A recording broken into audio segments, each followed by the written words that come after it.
মানে আমার খুব ইচ্ছে, মানে খলনায়িকা ভিলেন টাইপের নেগেটিভ রোল করার খুব ইচ্ছে আছে আমার। প্রায় ২৮ বছরের ক্যারিয়ারে অভিনয় করেছেন অসংখ্য সিনেমায়। তিনি আর কেউ নন, পূর্ণিমা। এবার সেই চেনা জানা গণ্ডির বাইরে ভিন্ন এক চরিত্রে অভিনয়ের ইচ্ছে প্রকাশ করেছেন। ব্রেকিং নিউজ, এবার অভিনয় ফিরছেন জনপ্রিয় অভিনেত্রী পূর্ণিমা।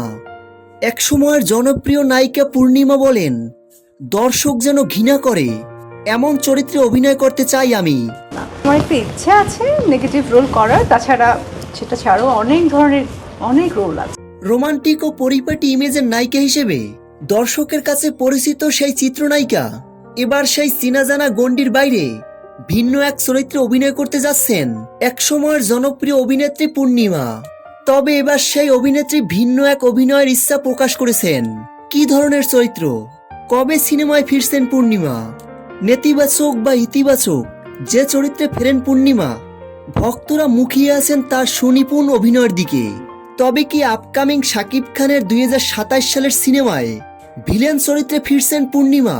প্রিয় দর্শক, কি মনে হয় আপনাদের কাছে? ভিডিওর নিচে কমেন্ট করে জানাতে ভুলবেন না।